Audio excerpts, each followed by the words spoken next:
violation. 3 seconds.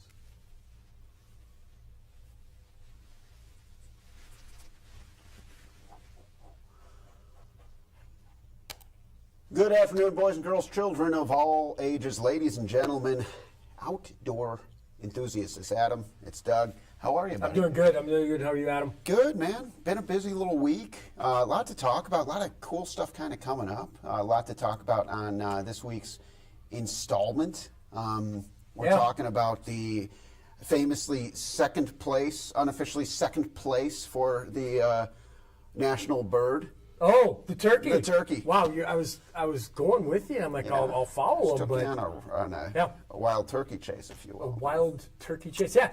I mean, you talk about like today, it kind of feels the sunshine is out there. And yeah, it's nice. You're going outside without a heavy jacket on. You think, it feels like spring. Are we breaking through? I've listened to the weather. No, we're not. It's going to get cold again. Yeah. But we get a little low. But you need those little nuggets to just go, oh, spring will get here legitimately. In the spring turkey season, the North Dakota spring turkey season has been set. So the biggest thing that we're getting out there is the season's set.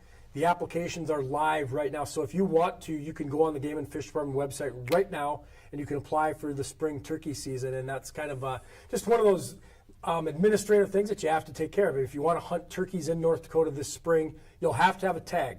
To get a tag, there's a lottery, so you've got to get your name in the lottery. The deadline is February 12th, Wednesday, February 12th. So if you miss that deadline, then you're not in the lottery, you're not going to draw a tag, and you're not going to legally hunting turkeys in North Dakota. And I don't know how many people typically apply, but it sounds like there's going to, what was it, like more than 400 more tags? Yeah, we got about 400 more tags than we had last year. So, and we manage turkeys by unit in North Dakota. So we've got some units in northeastern North Dakota where we reduce the number of tags a little bit. We've got some units in western and southwestern North Dakota where we increase the tags. So that's where the hunters can do some homework, and you can find out where did the turkey tags increase at, where did they decrease at, how many people applied for this unit, where I'm going to have better odds in drawing a tag, because in some units, the supply doesn't meet the demand. Some units we have a higher demand than we have turkey tags available, so people would be unsuccessful. And it's just kind of a little bit that you can do to improve your chances in the turkey lottery this spring. What kind of goes into like making those kind of calls for your guys, for the group, for the team, for the turkey team? So there's a lot of things, and part of it is how the turkey problems, I guess, so to say.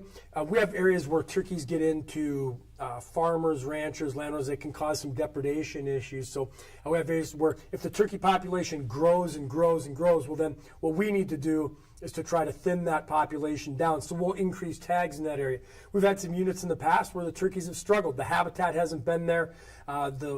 The hunters want more turkeys, so we'll reduce the tags to try to grow the population. That's one of the advantages that we have in managing by unit, is we can have an area where we've had a high volume of calls with turkey problems, and we can have areas where we can increase the turkey tags to try to reduce the population, and then kind of help the farmers and the landowners that have had problems with it. We've been doing some studies on turkeys. We've got some great research that we're doing.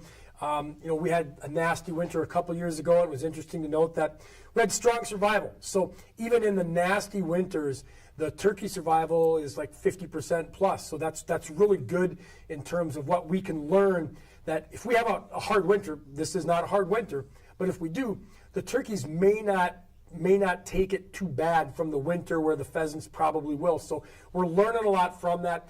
And when it comes to setting the season, it's kind of a combination of what we've had for past success, what our management goals are. Is the goal to grow the turkey population in that unit, or if we need to reduce the population a little bit? I mean, I see turkeys out there all the time. And like you said, even in the winter. Oh, yeah. Even in the town. I mean, we've got turkeys in Grand Forks, in Fargo. Some of the smaller communities have turkeys. And maybe not as much of a, I don't want to jinx myself, of a problem this winter when we don't have as much snow and cold. They can find the food sources a little bit more available. Okay. A couple of years ago, we had a lot of problems with turkeys, and that's when we had the snow and we had the cold, and they go where they can find food. So we've talked about this in the past, where people might be trying to feed birds or trying to feed other animals, and anything that's hungry is going to come. I mean, you might be, feeding finches in your backyard, and the next thing you know, you got squirrels showing up, and rabbits showing up, and coyotes showing up, and turkeys and deer. And when the, it's not that much different than, if you have a free buffet. Like, Yeah. we're coming. Sometimes I walk around, I'm like, oh, is that a hot dog? Right. I've seen your break room. Yeah. Yeah. And then people say, Adam, stop eating hot dogs Right. off the ground. And I say, let me live my life. Just you do you. And that's what those turkeys are doing. That's They're what out there turkeys living do. their They're just lives. they need food, and it's kind of in that same mindset of like, do you even work here? I know we got food out here, but what are you doing here? This is not for you. And that's one of the one of the things that we deal with on a regular basis is what people are trying to do and the unintended consequences that come along with that. And turkeys fall right within that. So if you have a neighborhood, and again, whether it doesn't just have to be a Fargo Grand Forks, it can be a Castleton, it can be an Emerado. If you have turkeys in your town, one of the best things that we can advise people is to try not to let an open food source be there. And we've talked about that in the past, but even as simple as if you feed your dogs, bring the dog food in at night. Don't just leave dog food in the dish, leaving it outside, because other animals are going to come up there and it can just cause some problems. Are you a turkey hunter yourself? I have been in the past, and one of the cool things about spring turkey hunting is that, it's what you want to make it. People will get out decoys. They'll call in turkeys. It's really kind of you can make it a real intentional hunt. There's some people that enjoy going out scouting, and you find out where the turkeys will roost in trees at sunset. Oh, yeah. Then you find out where they're roosting. You come back in the morning, maybe not right at that spot, but kind of call them in, put a decoy out there, and you can really make it a lot of fun. This is going to sound like a made-up story, but it's a true story. I've been listening to you for a while, so it's hard to tell. I'm looking for the meter. My mom lives like pretty far out there in Colorado, like in the Right. canyons. And I'm not going to say the town, but she's out there in the canyons, and she like made friends with a turkey. Yeah. And where it would like see her and like be excited. And she's a weird lady. You might be surprised to hear that. Not in a bad way. She's just a little eccentric. And she'll I like that word better. She's eccentric. and she'll do like a Yeah. and the turkey like, oh, hey Sue. Yep. And then, Right. And then she's like, that's cool, because the turkey then imitates the human voice, which he's got down, and she goes, Yeah. I embellished a little bit, but I think you can draw the line where. No, and that's really one of the cool things about turkeys and turkey hunting is that you can make it a very intimate hunt, and you can do a lot of work. You can do a lot of preparation. Turkeys they're faster than they look. They can run really fast. Muscular. Yeah, strong. Look at these guys. There's actually even sometimes people go, turkeys can fly? Yeah, turkeys can fly. They don't look like the most aerodynamic bird. They don't look like they're really built for speed. They look more like they're built for power. But I would say we could put them in the deceptively fast category. Yeah, I think when they get going, they get going. Jeez, they are very cool looking birds. And they taste so good too. I was just going to ask, what's your like go-to kind of turkey sandwich? Yeah, it is. Yeah. Mhm. What do you like put on it. there? Right, I'll take a piece of white bread, a white bun, Oh, okay. Mom's fresh baked bun, Ooh. and then put some butter on there. Maybe a little bit of mayo. Okay. Or a little bit of Miracle Whip. Sure. But I don't want to like overpower it. Yeah. I want to just put the turkey on there, and I want to stack it so like the bread is just so I'm not rude, just grabbing, the bird, the turkey. Like the bread is kind of like the hole a little bit, so you're not just eating turkey with your fingers. Yeah. Because that's a little Neanderthal. Yeah. But I would, because All done it. right. But I want to have more bird than bun. Yes. More Well, the bird than ratios bun. are so important with the Right. sandwich.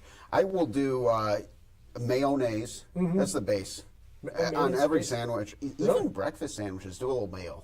Really? Call me crazy. But Eccentric. Yes, exactly. So I'll throw a little mayo on there, and then you can do just simple and delicious stuff with the turkey sandwich. I'll do so the mayo, then the turkey. Sometimes I go provolone. Oh. Sometimes I go sharp cheddar, and then Would you go pepper jack, or would that be a no-no? I would. You but would go it pepper depends. jack. Like if I'm going pepper jack, I want that with some lettuce and tomato. Oh, really? You know what I mean? Just because it's all our, What do you do with the tomato? slice it. Put Okay, it on the I wasn't sure sandwich. if that's just there to look like. No, to it's make not it- an apple. Okay, well, You I know? wasn't sure what you're doing. You got a tomato there, and that's A foreign to me. little tomato, and then you're anti-tomato. Well, I don't, that's pretty strong. I'll show you. That's pretty strong. This is, I would say anti-tomato. what I Tomato aversion, maybe. I mean, but not anti. But okay, so you're not anti. No. So I'm going to pull up. This is what I'll throw on there, and I'm going to find a. Yeah. So this I don't is see called. Jimmy Butler anywhere on there. I haven't seen this.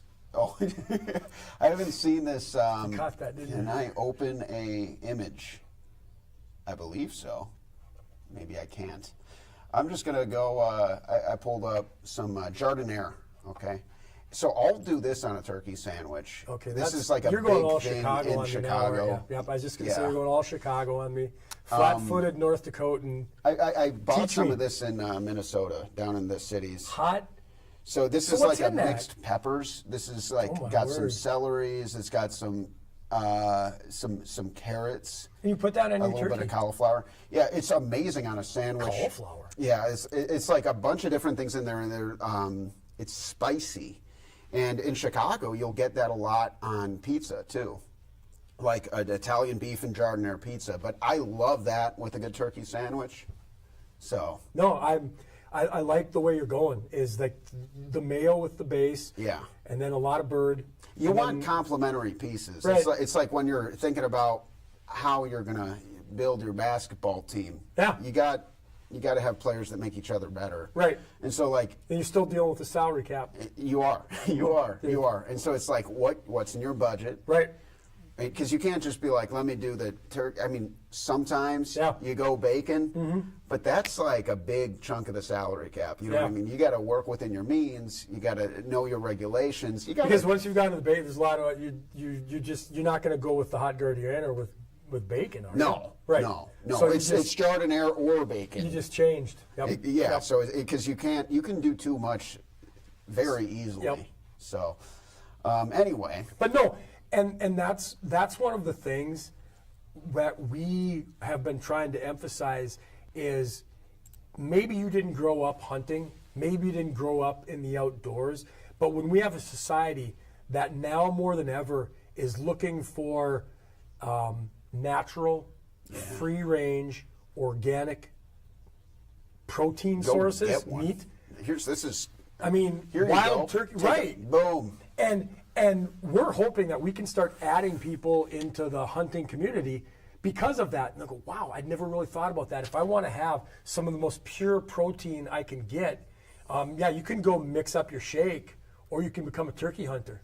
And I think when people begin to realize where we live and what we have, from the Red River, from fish in the Red River to some of the different bird species that we have in huntable numbers, you can really kind of enhance your diet, and along the way get a new appreciation for nature that comes along with that. And it's just kind of a combination that you put that together. So February 12th is the deadline. Right.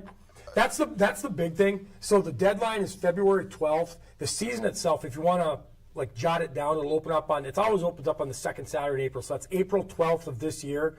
And then it'll run 37 days to May 18th. So it'll go Saturday, April 12th through Sunday, May 18th. And the application deadline is the big one. And you're thinking, well, it's January. Yeah, it's the end of January right now. Yeah. The deadline is coming up on February 12th, so you get busy with things and you forget about it. Just get it done now. Yeah, get it done now. You can apply on the Game and Fish Department website. Huge for the program. We'll put that link in our web copy as well. All right, good stuff. Good stuff. Always easy. Always easy. All right, moving on. So let me ask you something, Doug. Are people leaving gear in wildlife management areas? Yeah, and so the end of January is the deadline to remove like tree stands, steps, blinds, anything. So what happens, like, we think like hunting season has been over forever. Well, our archery deer season just closed on January 5th. Like just closed. Just like 2.5, 3 weeks ago. And sometimes, again, you get hunters that maybe hunted in November into early December, then they forget about it. Okay. And they get into the Christmas time and the holidays, and they get to the first year, they go, oh, that's right. I was utilizing some equipment on Game and Fish Department Wildlife Management. 42 days ago. Right. Oh, yeah. So we want to remind, our goal is to get people out there and to get it removed. The good thing is now, some years we have, like literally drifts of snow and feet of snow, and people go, oh man, do I even want to go out there? Today's a great day. Yeah, it is. Go do it. You don't really have an excuse. Like, yeah, if you're kidding me? It's Right. going to get colder. Like, go do it today. Go out there and get it off of there. That's kind of like the message. Yeah. That's what our game wardens want. That's what we always, just to go out there. Otherwise, we treat it as abandoned property. Well, because the deadline's literally tomorrow, too. Yeah, and again, the whole goal, and if you might live in Fargo or Grand Forks, and maybe you were hunting in central North Dakota and in Harvey or Ashley or someplace else. If you know, oh, that's right, I forgot that out there. Contact the game warden, let them know, and just say, hey, I'm going to be coming out there. Can I have a little bit of grace? And they would much rather work with you than have to go out there, confiscate it, and then try to contact the owner. So it saves everybody. And it's just a good reminder, if things have slipped past you, that the end of January is the deadline to remove your gear from Game and Fish Wildlife Management areas. I like that. And so, the priority for you guys is more like, hey, please take care of your stuff. They don't want to have to go through the hassle of finding a bit, I don't know, disposing of it. Like, hey man, I know you're a day late, just come get it. That's exactly it. That's exactly. We don't have to go through and catalog all of it and document all of it. It's a lot easier for you, a lot easier for us if you just go out there, get it, retrieve it, and be done with it. That sounds pretty reasonable to me. Let's check back in on some of the legislation. Sure. Yeah. Because this has been interesting. One, I'm gonna go ahead and pull this back up here. SB 2137. Yeah, okay, so that's the baiting bill, and you're right. So if people want to look for the actual bill itself, you can go to the Game and Fish Department website, and right on the homepage, we've got a link to legislation, and that pulls in. So what we've done, we've got people that are tracking all this legislation for you, probably a couple dozen bills that deal with hunting, fishing, and the outdoors, and then we've got a great staff that is tracking that legislation for you so you can keep up to date on it. Yesterday, the full Senate, the North Dakota Senate, voted 31-15 in favor. And essentially what this bill does is removes Game and Fish from putting in any kind of policy which would restrict the use of supplemental feed on your private property for the hunting of big game. It's called the baiting bill, I guess is the easiest way to put it. It passed the Senate 31-15, and now it moves on to the House. I'm not sure the timing on that, but so it'll go on to the House. It's not a done deal yet. So again, if you do feel strongly one way or another, now would be the time to contact your North Dakota State House representative and let them know, hey, my name is Adam, and this is how I feel on this. When it comes to the floor to vote, I would ask that you please consider voting in this way on the bill. So if you want to read more, there's other bills that have been voted on that you can check out. Went to overtime. Yeah, the pronghorn gratis application, kind of a complicated bill, and as you referenced, and that's where I give a lot of credit to our Game and Fish staff, because these bills can be amended, they can be heard, they can be voted on, they can be voted down, then they can be brought back in, and then they can be reconsidered, and then it can pass. That's what happened on this one. So that's what I meant by overtime. For all those people who don't have a sense of humor. Yeah. That's what I meant by that. Motion to reconsider passed Senate. Now this one we were talking about in the newsroom a little bit, so this is interesting. So this one failed the Senate. An individual over the age of 75 may use a crossbow during bow season. Obviously, you're not a and part of the information on that is you currently, if you draw a regular deer license, you can use that with a crossbow during that regular gun season. So you can use a handgun, a muzzleloader, a rifle, or a crossbow with that license during the regular season. So crossbows, with an asterisk, are legal in North Dakota, but not for the archery deer season. Yeah, because it's like you're you Star Wars guy? Old school Star Wars. Chewbacca. Yeah. He famously has a crossbow. Han Solo. That thing is probably... He was ahead of his time. Yeah. We're talking crossbows in 2025, and Chewbacca says, 1978. I'm your guy. Yeah, yeah. He's probably over 75 now.